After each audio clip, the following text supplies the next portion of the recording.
শ্বাসজনিত সমস্যা, কফ সমস্যা, সাইনাস এবং মাথা যন্ত্রণা এবং নাক বন্ধ হয়ে থাকা, যাদের নাক বন্ধ হয়ে থাকে তাদের জন্য আজকের এই রামবাণ ঘরোয়া উপায়টি জেনে নিন।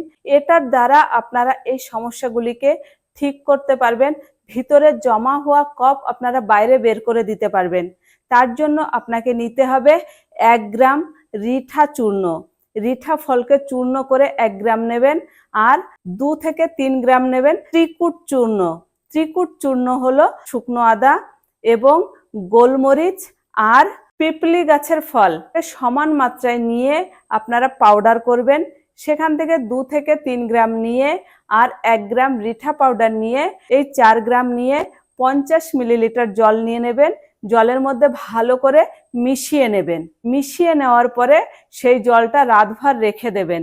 সকালবেলায় উপরে যে পরিষ্কার জল হবে আর এই পাউডারগুলো নিচে বসে যাবে, উপরে পরিষ্কার জলটা একটা কাচের পাত্রে তুলে রাখবেন। 4 থেকে 5 ফোঁটা দু নাকে এভাবে ওই জলটা দেবেন প্রতিদিন।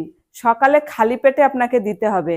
এর ফলে ভিতর থেকে যত জমা কফ রয়েছে সব বাইরে বেরিয়ে আসবে এবং যে সমস্যাগুলি বললাম এই সমস্যাগুলিতে স্থায়ী সমাধান আপনারা পেয়ে যাবেন।